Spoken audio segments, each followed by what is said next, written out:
말씀 보겠습니다. 마태복음 28장 20절의 말씀입니다. 제가 봉독해 올리겠습니다.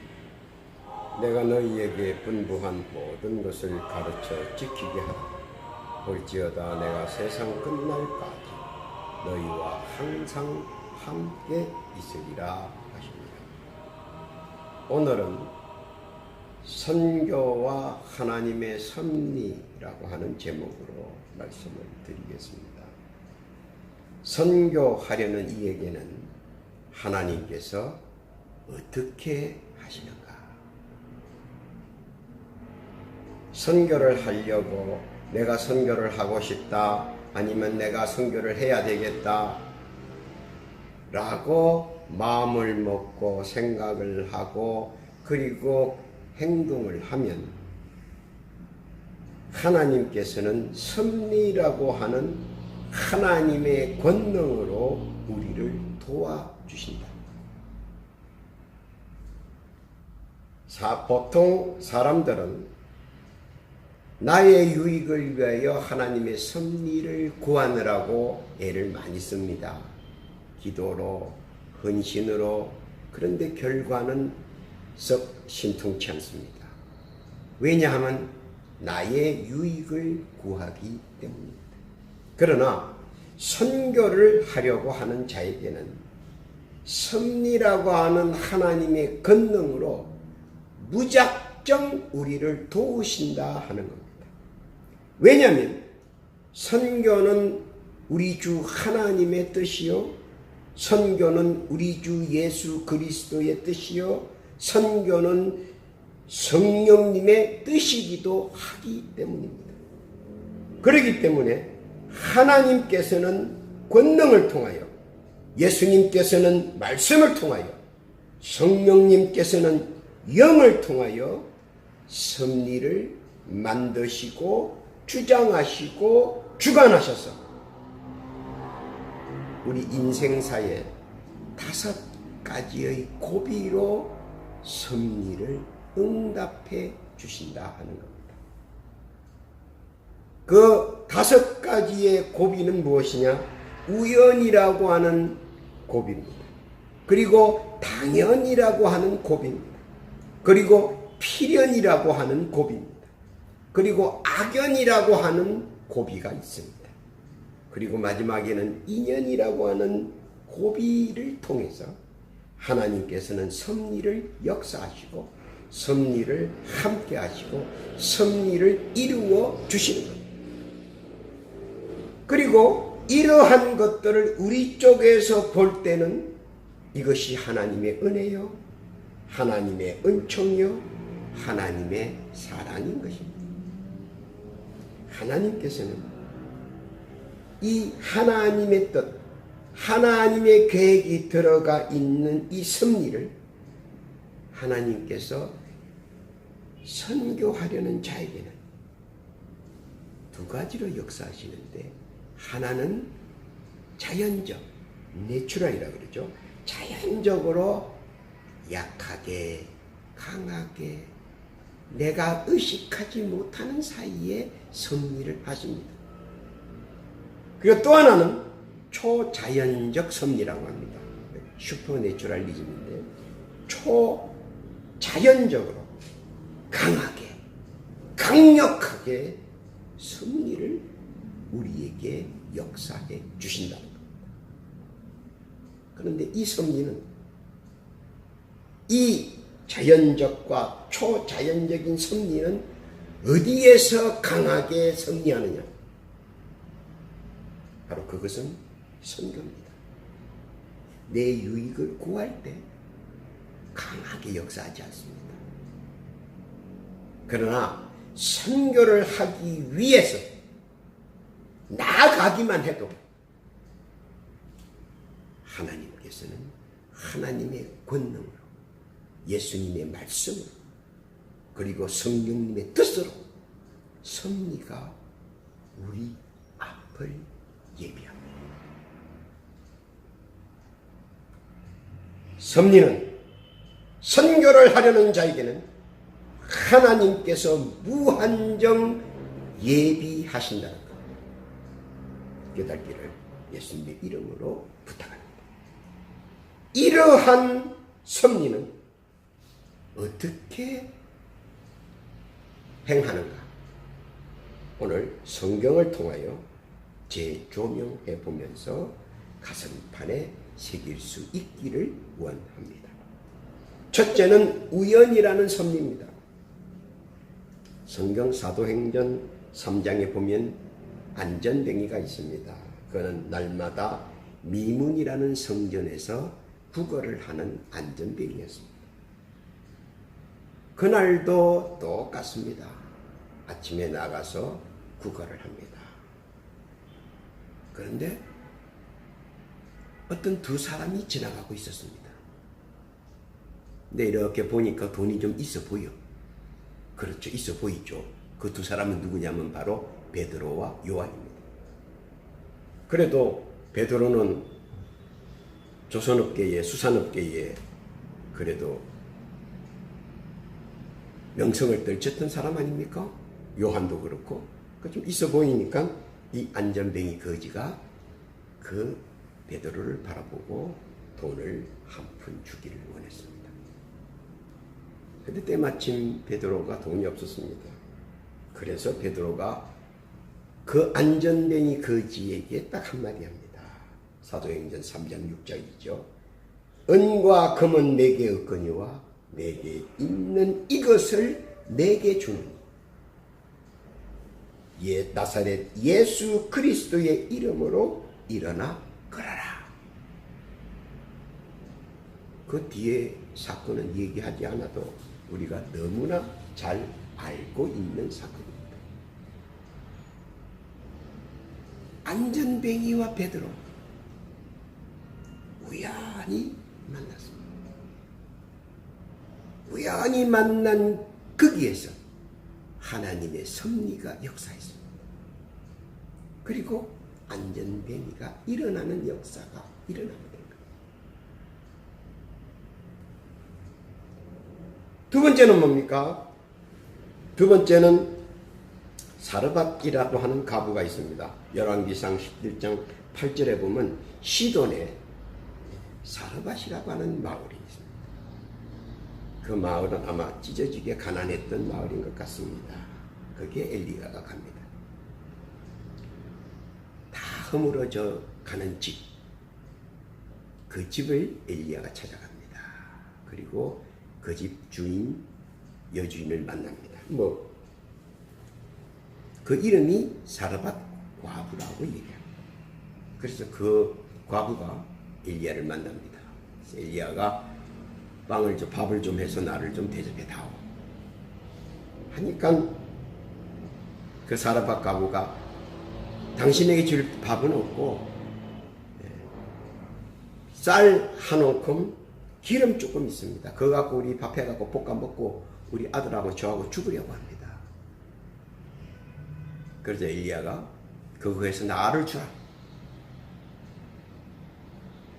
그러자 사르밧 가부는 헌신했습니다.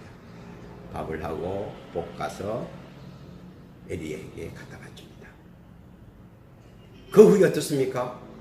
사르밧의 과부의 쌀통은 퍼내도 한이 없는 쌀이 들어있습니다. 사르밧 가부의 기름병이 아무리 부어 마셔도 기름이 흘러 넘칩니다. 사르밧 가부와 엘리야가 무슨 관계가 있습니까? 아닙니다. 우연히 하나님의 섭리에 의해서 만났습니다. 그러면 신약에 나타난 안전뱅이와 구약에 나타난 사르밧 가부가 그냥 우연이 되겠습니까? 아니죠. 그 두 사람을 한번 자세히 보면 그 두 사람은 하나님께 의지했던 사람들이다. 그렇기 때문에 하나님께서는 우연이라는 것을 섭리를 통해서 그들이 상상치 못하는 그런 결과를 얻게 되는 겁니다. 오늘 선교하려고 마음 먹습니까? 우연이라는 섭리로 상상치 못하는 결과를 하나님께서 나타내 주실 것입니다. 깨닫기를 예수님의 이름으로 부탁합니다. 둘째로는 당연이라고 하는 섭리를 통해서 하나님께서는 역사해 주십니다. 여러분 잘 알지 않습니까? 요셉은 열 형제에 의해서 팔려나갑니다. 그러나 하나님께서는 그를 애굽의 국무총리로 세워줍니다. 왜 세워줍니까? 창세기 45장 7절에 보면 왜 세워주는가 요셉의 고백이 나옵니다. 하나님이 큰 구원으로 당신들의 생명을 보존하고 당신들의 후손을 세상에 두시려고 나를 당신들보다 먼저 보내었나니. 45장 8절입니다. 그런즉 나를 이리로 보내니는 당신들이 아니요 하나님이시라. 하나님이 나를 바로에게 아버지로 삼으시고 그 온 집의 주로 삼으시며 애굽 온 땅의 통치자로 삼으셨나이다. 바꿔 말하자면 열 형제가 요셉을 판 것이 아니고 하나님의 섭리에 의해서 요셉이 팔렸다. 그러므로 요셉은 먼저 애굽에 가서 자리를 잡게 되고 그 형제들을 구원하게 된다. 이 섭리는 우리가 알 수 없는 미래, 이 미래를 하나님을 영화롭게 하려고 하는 마음만 있어도 하나님께서 섭리를 통해서 우리에게 이루어 주신다는 겁니다. 바로 요셉은 형제들에 의해서 그 섭리가 이루어졌는 겁니다. 신약에 보면 바나바와 바울의 역사도 나옵니다. 바울이 어떤 사람입니까? 예수 믿는 사람을 잔혹하게 행했던 사람입니다. 그런 사람이 장님이 되고 눈을 뜨고 은혜를 받았다고 해서 사람들이 믿지는 않습니다. 그 사람에게는 바나바라고 하는 사람이 있었기 때문에 사울이 바울이 될 수가 있었습니다. 그러면 바나바와 사울은 친구지간이냐? 아니죠. 원수지간이죠. 그런데 하나님께서는 바나바와 사울의 관계를 섭리해 주시는 겁니다. 저들은 서로 간에 전혀 상반된 입장에 있지만 하나님께서 섭리라는 것을 통하여 하나로 묶어줘요. 그리고 하나의 완전한 선을 이루게 됩니다. 당연이라는 섭리, 그저 그렇게 자연적으로 굴러가는구나 하는 섭리가 아니고 그 가운데서 하나님께서는 미래를 예비해 주시는 섭리다.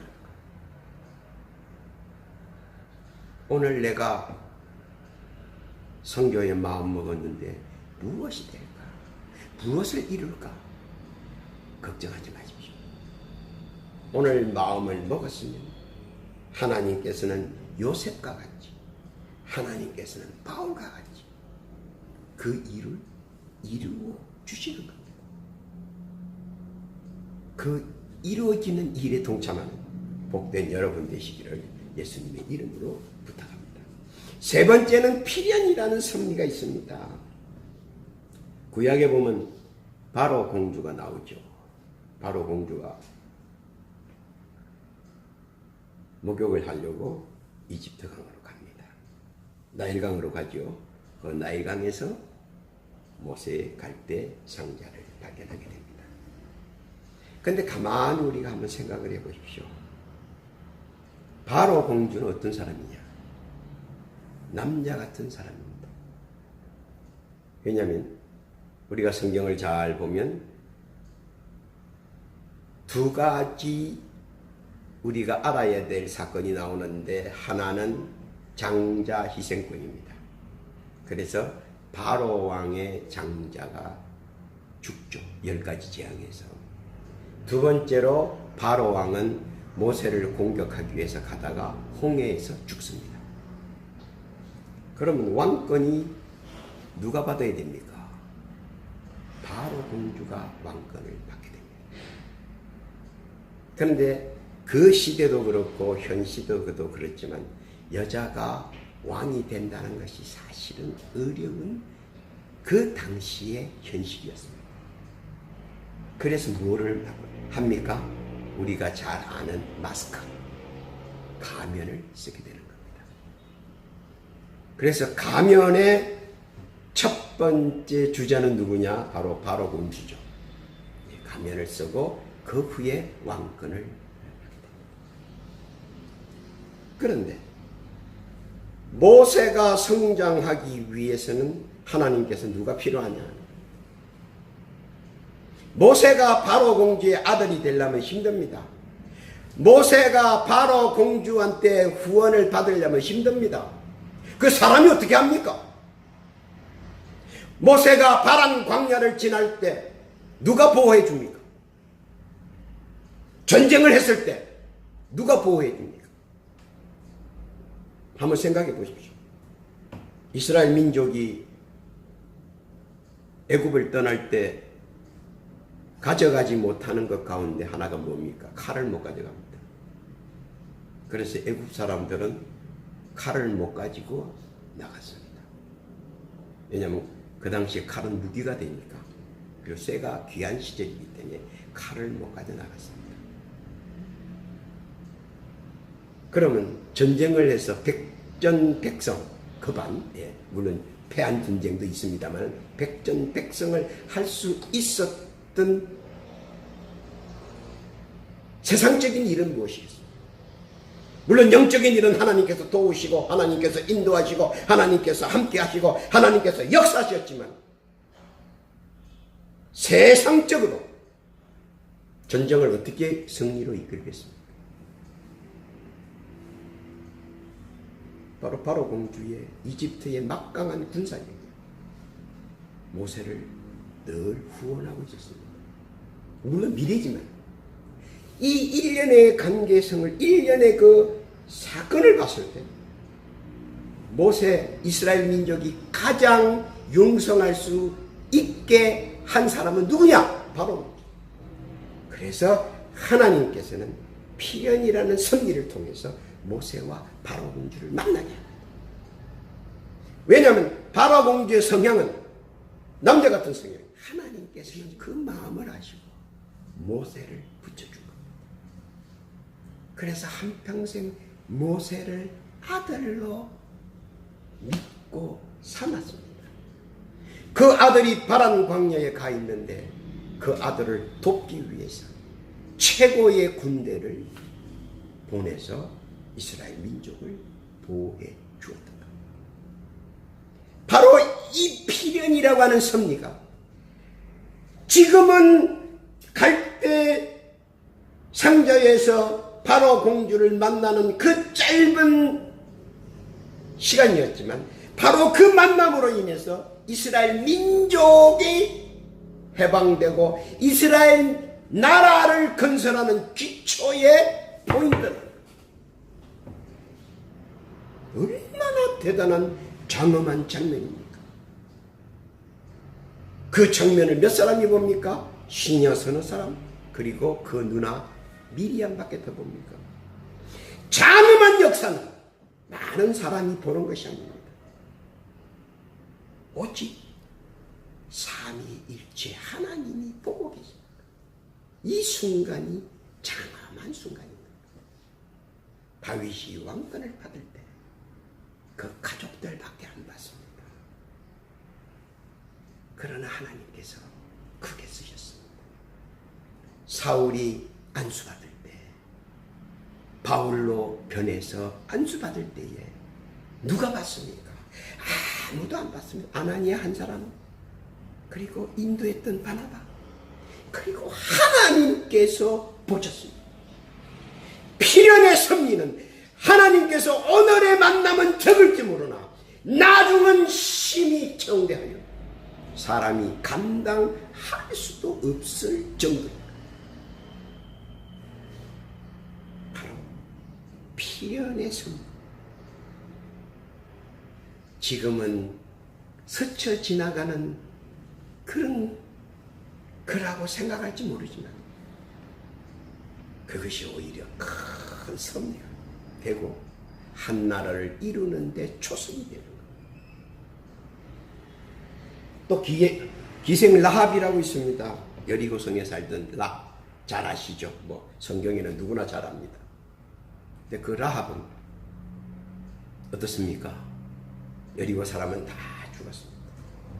근데 그 기생 라합은 그 가족들은 살았습니다. 왜 살았습니까? 왜 안 죽었습니까? 뭐 아주 쉽게 얘기합시다. 왜 안 죽었습니까? 하나입니다. 바로 이스라엘 두 정탐꾼을 알아봤다는 겁니다. 두 정탐꾼을 믿었다는 겁니다. 왜? 하나님의 섭리는 사람이 간구할 때 찾아옵니다. 라합이 뭐라 그럽니까? 여호수아 2장 9절에 보면 여호와께서 이 땅을 너희에게 주신 줄을 내가 아노라. 우리가 너희를 심히 두려워하고 이 땅 주민들이 다 너희 앞에 간담이 농나니. 그 다음 뭡니까? 여호수아 2장 11절에 보면 우리가 듣자 곧 마음이 녹았고 너희로 말미암아 사람이 정신을 잃었나니 너의 하나님 여호와는 위로는 하늘에서도 아래로는 땅에서도 하나님이시다. 그 라합의 신앙 고백. 그 라합은 교회도 안 갔습니다. 그 라합이 있던 여리고는 하나님 모릅니다. 그러네 소문에 들은 그 하나님은 어떤 하나님이냐 신앙 고백이 나오는데 그 신앙 고백은 뭐입니까? 너희의 하나님 여호와는 위로는 하늘에서도 아래로는 땅에서도 하나님이십니다. 여호수아 2장 11절의 신앙 고백은 하나님이 듣고 놀랬고 천군 천사가 듣고 놀랬고 두 정탐꾼이 듣고 놀랐습니다. 여리고 성이 어떻게 무너집니까? 여리고 성이 어떻게 무너집니까? 이스라엘 민족이 함성을 지르자 여리고 성은 안으로 허물어졌습니다. 왜냐하면 밖으로 허물어지면 이스라엘 사람들이 죽거나 다치니까. 왜냐하면 돌 한 개가 얼마입니까? 직경 1m 20, 1m 20짜리 돌이 밖으로 떨어지면 다 죽죠, 이스라엘 민족이. 그런데 하나님께서는 여리고 성을 그 큰 1m 20, 1m 20짜리 돌을 갖다가 어디로 합니까? 안으로 다 떨어지게 만들었습니다. 성 안으로. 그런데 돌이 안 떨어지는 곳이 있습니다. 어디입니까? 바로 라합의 집. 기생 라합의 집은 돌이 떨어지지 않습니다. 왜? 하나님도 놀라고 천군 천사도 놀라고 필연의 섭리는 믿음과 소망과 사랑을 가지고 있으면 역사하는 겁니다. 믿음과 소망과 사랑은 뭡니까? 바로 선교이기 때문에. 천국 소망을 두는 사람은 저들의 영혼을 구원해야 되고 하나님을 영화롭게 해야 돼요. 믿음이 있는 사람은 어떤 사람입니까? 하나님을 영화롭게 하고 그리고 하나님의 말씀을 선포하려고 합니다. 사랑이 있는 사람은 어떤 사람입니까? 지옥불에 빠져들어가는 저들 영혼을 불쌍히 여겨서 예수 생명, 예수 구원, 예수 천국을 가르치고 외쳐야 되는 사람들. 이런 아름다운 사람들을 하나님께서 놔두십니까? 필연이라는 섭리를 통해서 바로와 모세가 만나게끔 하고 기생 라합과 두 정탐꾼이 만날 수 있는 만남의 섭리를 역사해 주는 거예요. 이 필연의 만남의 섭리로 인해서 라합의 가문이 살고 모세가 나라를 건설할 수 있는 초석이 된 거예요. 하나님의 섭리는 예상치 못하는 매개체를 통하여 이루어 주십니다. 가슴판에 새기시기를 예수님의 이름으로 축복합니다. 네 번째는 뭡니까? 악연이라는 섭리입니다. 악연. 참 사람들이 피해야 되는 거죠. 악연은 가슴앓이를 할 수 있고 가슴이 아프고 그리고 마음이 아프고 잘못하면 서로 상처를 받게 됩니다. 오늘 하만과 모르드게를 한번 보겠습니다. 여러분 성경 에스더서 잘 아시죠? 예, 하만은 어떤 사람입니까? 군대 장관입니다. 그런데 모르드게는 어떤 사람입니까? 수문장입니다. 두 사람의 싸움은 장군과 선임 하사하고 싸우는 겁니다. 우리나라로 말하자면요. 그러면 한번 생각해 보십시오. 합창의장하고 선임하사하고 싸우는데 누가 이기겠습니까? 그것이 바로 악연입니다.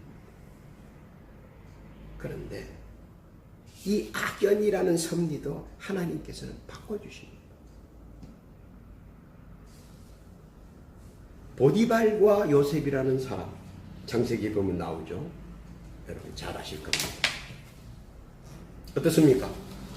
보디발 아내가 요사를 부려서 요셉이 감옥에 갑니다. 두 가지 사건을 한번 보겠습니다. 하만은 모르드게를 죽이려고 합니다. 보디발도 화가 나서 요셉을 죽이려고 합니다. 이것이 악연입니다. 그런데 하나님께서는 모르드게를 어떻게 사용하셨으며 하나님께서는 요셉을 어떻게 사용했습니까? 하나입니다. 하나님은 악연을 통해서라도 성장시켜 주십니다. 어디까지 성장시켜 주느냐? 악연에 넘어서게 만들어 준다는 겁니다. 보디발은 군대장입니다. 그런데 요셉은 군대장을 넘어서 총리로 하나님께서 이루어 주십니다. 하만은 군대장관입니다. 그런데 모르드게는 그것을 넘어서 총리급으로 올려줍니다. 자, 한번 생각을 해보십시오. 무엇인가 악연을 통해서 하나님께서는 그 자리를 빨리 넘고 올라서게 만들어 준다는 겁니다. 이것이 중요한 겁니다. 저 사람이 나를 미워하니까 내 마음이 울적해. 이것이 아닙니다. 저 사람이 나를 미워하는 이유가 무엇인가? 그리고 모르드게나 요셉은 보디발을 욕했습니까? 하만을 욕했습니까? 하지 않았습니다. 단지 하나, 하나님 앞에 신원했을 뿐입니다. 왜냐하면 원수 갚는 일, 압박과 서름을 받을 때에 그것을 대갚아 주는 이는 하나님이시기 때문에. 우리나라가 해방이 되었습니다. 우리나라가 전쟁했습니까? 독립전쟁했습니까? 독립전쟁하지 않고 기도로 해방된 나라입니다. 그래서 아시아에서 유일하게 기독교 국가입니다. 물론 국교는 아닙니다만 국가입니다. 그리고 해외 선교에 엄청나게 미국보다 더 많은 수를 현재 전 세계의 선교사로 내보내고 있습니다. 하나님을 사랑하는 민족, 이 민족을 하나님께서 버리시겠습니까? 고난은 있을지라도 하나님께서는 그 고난을 넘어서 더 큰 보좌에 우뚝 세우시기 위하여 역사하는 것이 악연입니다. 그래서 하나님께서는 하만을 통해서 모르드게를 성장시켰습니다. 모르드게를 뛰어넘게 했습니다. 보디발을 통해서 하나님께서는 요셉을 보디발을 뛰어넘게 했습니다. 이것을 악연은 나를 가슴앓이 하기 위해서 있는 것이 아니고, 악연은 나에게 압박과 서름을 주기 위해서 있는 것이 아니고, 악연은 하나님께서 언젠가 하나님의 섭리에 의해서 나를 더 큰 일 할 수 있는 자로 만드는 발판으로 삼기 위해서 있는 것이다. 이렇게 깨달아야 합니다. 그래서 요셉은 한 번도 보디발에 대해서 얘기한 적이 없습니다. 모르드게는 한 번도 하만에 대해서 얘기한 적이 없습니다. 왜냐하면 악연도 하나님께서 맺어준 섭리이기 때문에. 그래서 예수님께서 원수를 내 몸과 같이 사랑하라고 하는 그 이유는 무엇입니까? 악연도 하나님께서 만드신 섭리요, 그 섭리를 통하여 더 큰 역사를 바라보게 하기 위해서 깨닫기를 예수님의 이름으로 부탁합니다. 다섯 번째는 인연이라는 섭리입니다. 인연, 참 중요하죠. 가장 큰 인연은 뭡니까? 우리 알죠? 막달라 마리아와 나사로. 기구한 운명, 기구한 인연입니다. 그러나 어떤 인연도 주님과 함께하는 놀라운 역사가 일어나는 겁니다. 죽었던 나사로, 썩어서 부패해서 냄새가 나는 나사로일지라도 나사로야 일어나 나와라 하면 그대로 되는 것입니다. 우리가 주께서 우리를 위하여 맺어준 인연들, 하나님께서 우리를 위해서 예비한 것이라고 믿으시기를 바랍니다. 우리가 필요할 때마다 우리는 모르지만 우리의 인연들이 하나 둘씩 나타나기 시작합니다. 성경에 보면 요한복음 5장에 보면 38년 된 병자가 나옵니다. 그는 베네스다라고 하는 곳에 누워서 늘 자기를 누가 좀 도와줬으면 하는 사람입니다. 그런데 이 38년 된 병자가 예수님을 만났습니다. 그런데 어째서 38년 된 병자와 예수님의 만남이 있었느냐, 이건 우리가 생각을 해봐야 됩니다. 예수님 어릴 때 예수님을 괴롭히지 않는 데가 어디냐? 베데스다입니다. 베데스다. 예수님 어릴 때 예수님도 왕따 많이 당했습니다. 그죠? 예수님도 왕따를 많이 당했어요. 왜냐하면 예수님께서 하시는 말씀이 그 당시에 그 아이들은, 같은 아이들은 이해를 못하는 말 아닙니까?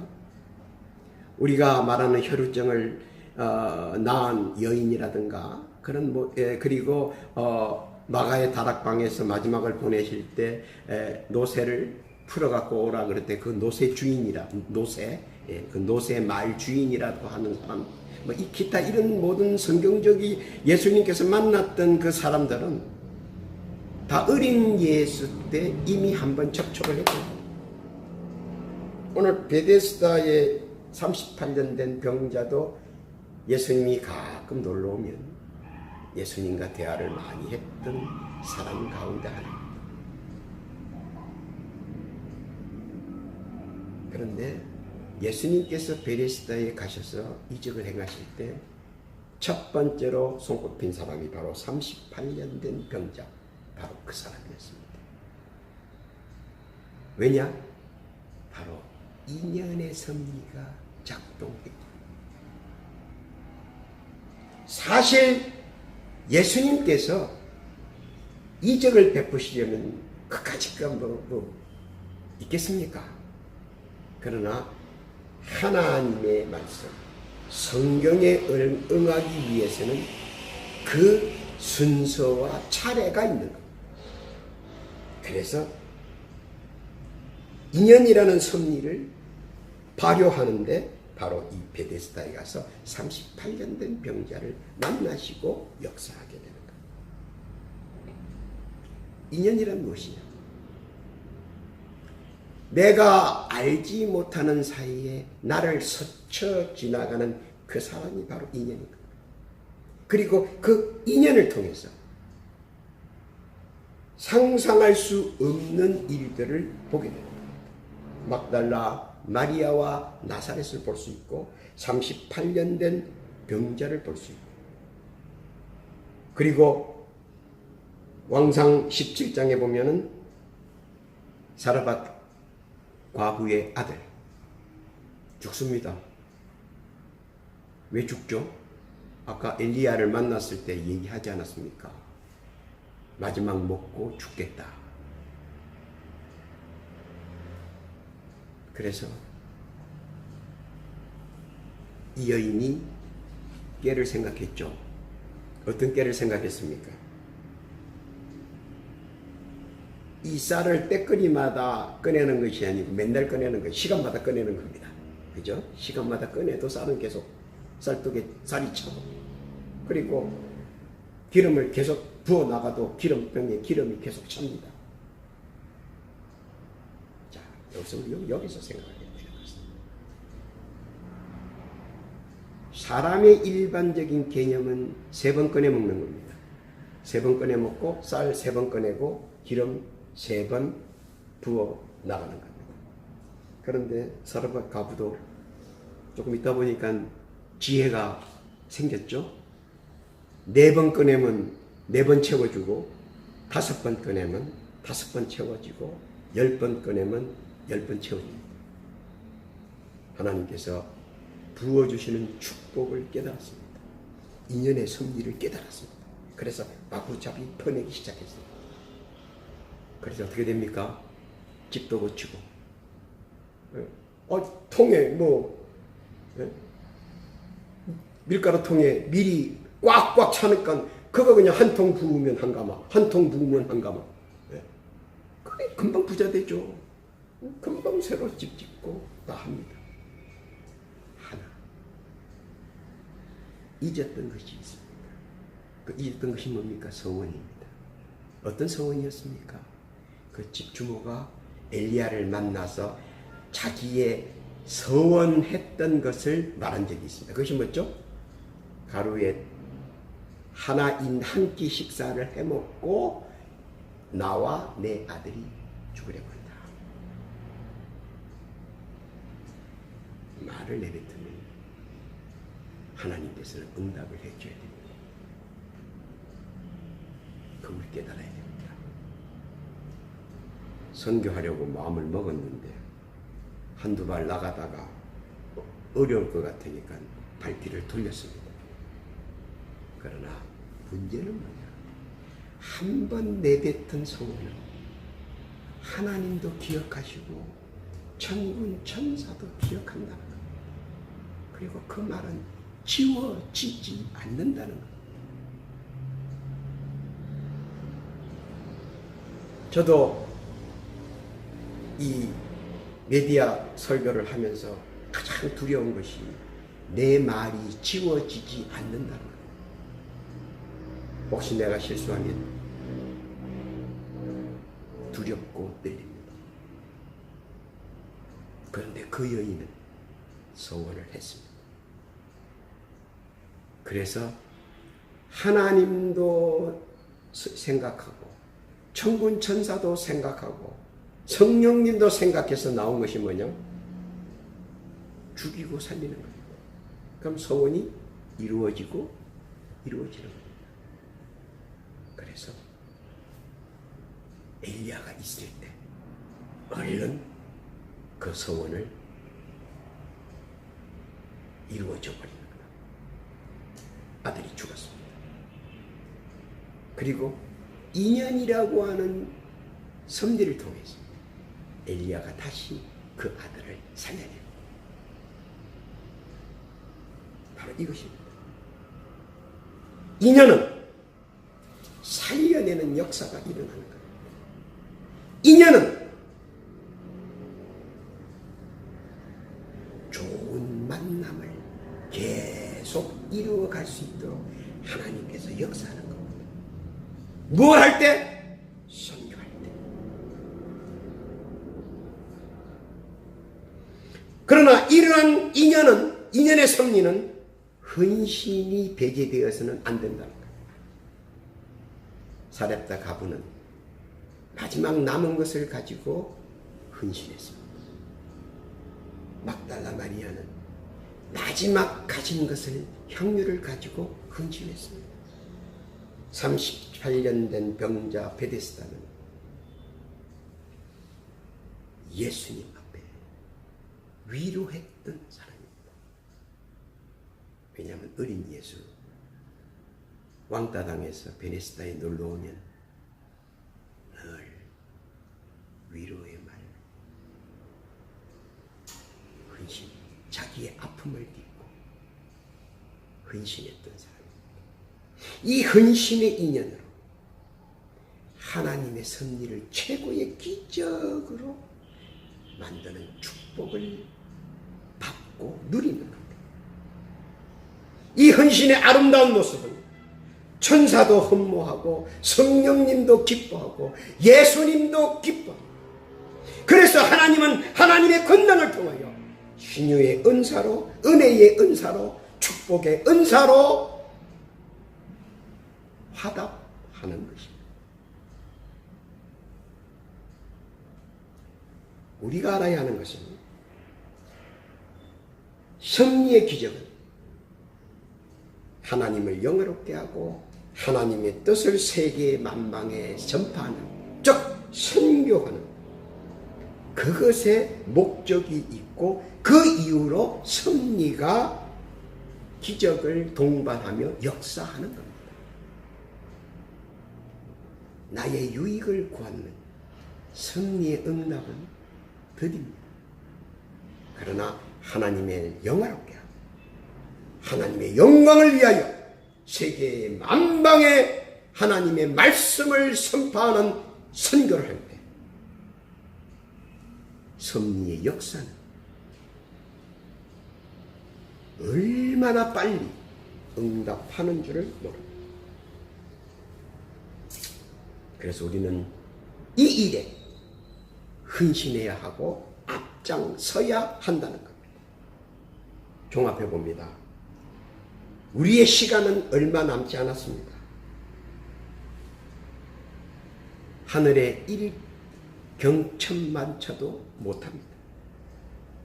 우리 주님 재림의 나팔이 울리기 전 우리에게 맡겨진 일을, 우리에게 맡겨진 사명을 감당해야 합니다.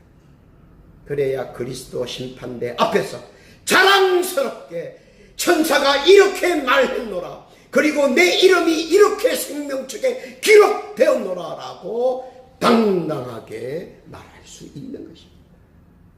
우연이라는 섭리와 당연이라는 섭리와 필연이라는 섭리와 악연이라는 섭리와 인연이라는 섭리를 통해서 선교하려고 하는 자에게 하나님께서는 역사하신다는 겁니다. 하나님께서 섭리를 통해서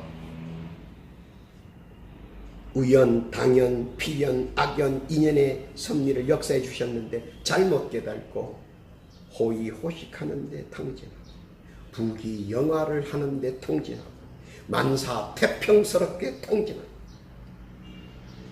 어떻게 되겠습니까? 그분은 그리스도의 심판대에 쫓겨나 하나님의 심판대에 갈 수밖에 없는 것입니다. 믿는 우리는, 믿는 믿음의 하나님의 자녀는 지혜롭고 총명한 자입니다. 그래서 하나님께서 우연의 섭리, 당연의 섭리, 필연의 섭리, 악연의 섭리, 인연의 섭리를 왜 우리에게 허락하셨는가 깨달아야 합니다. 그것은 무엇입니까? 세상 사는 날까지 우리가 힘써서 선교해야 한다는 것입니다. 선교란 무엇입니까? 예수 복음, 예수 생명, 예수 구원, 예수 영생, 예수 천국을 널리 전파해야 됩니다. 그것을 하기 위해서는 메디아 선교를 도와줘야 합니다. 그리고 헌신하는 세계에 가서 헌신하는 선교사들을 도와주어야 한다. 그래서 내 이름 석자가 생명책에 기록되어야 합니다. 내 헌신이 천사들의 입을 통하여 심판장이신 예수 그리스도께 상달돼야 한다는 겁니다. 이 일에 초석이 되셨습니다. 주의 섭리와 함께 계획된 일들이 날마다 확장되고 복되고 귀한 여러분 되시기를 예수님의 이름으로 축원합니다. 아멘. 기도하겠습니다. 하나님 아버지, 오늘도 섭리를 통하여 선교의 뜻을 이루어 가고자 열심히 하는 주의 사랑하는 백성들 위해 하나님 함께 하시고 인도하시고 도와주시고 섭리로 역사하여 주셔서 하나님을 영화롭게 하고 하나님의 말씀이 세계 방방곡곡 전파될 수 있는 선교할 수 있도록 저희들 되게 하옵소서. 그래서 우리의 계획들이 확장되는 큰 역사와 기적도 맛보게 하여 주옵소서. 특별히 말씀에 감동받은 이들, 보내는 자나 가는 자나 다 협력하고 헌신하여 하나님의 뜻을 이루게 하여 주옵시고, 특별히 이 시간 육신의 질고 속에 흐느끼는 이들 예수 그리스도의 이름으로 치료의 광선을 받아서 육신의 모든 질고가 예수 그리스도의 이름으로 다 도말되게 하시고 새살이 돋고 새 힘이 나고 이전보다 더욱더 건강하여 하나님의 뜻을 이루는 복된 주의 선민들 되게 하옵소서. 말씀을 사모하는 이들에게 더욱더 큰 말씀의 감동을 허락하셔서 뜨거운 마음으로 선교할 수 있는 복된 저들 되게 하옵소서. 감사하고 예수님의 이름으로 축복하며 기도 올리옵나이다.